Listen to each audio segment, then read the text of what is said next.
এখন আমরা বাড়ি যাব, বাড়ি যাওয়ার পালা। চা খেয়ে বাড়ি যাবো। চা খেয়ে বাড়ি যাব। এবার অপু বিশ্বাসকে আবারও চরম শিক্ষা দিলেন পরিমণি। অপু বিশ্বাসকে শাকিব খানের পরগাছা উকুন বললেন পরিমণি। অপুর শত্রু বারিশার সঙ্গে কাজ করছেন পরি, সেই সাথে বুবলির সঙ্গেও নিয়মিত যোগাযোগ রাখছেন তারা। সো ভিউয়ার্স, পুরো ভিডিওটি শুরু থেকে শেষ পর্যন্ত দেখে অবশ্যই আপনার মূল্যবান মতামতটি কমেন্ট করে জানিয়ে দিন। সময়টা এখন ভালো যাচ্ছে না চিত্রনায়িকা অপু বিশ্বাসের। তার পাতানো ছোট বোনগুলো এখন তার থেকে অনেক দূরে চলে যাচ্ছে।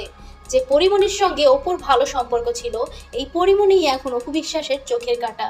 অপু বিশ্বাসের কাছ থেকে সবাই একে একে দূরে চলে যাচ্ছে, কিন্তু সময়টা এখন ভালোই যাচ্ছে চিত্রনায়িকা শবনম বুবলির।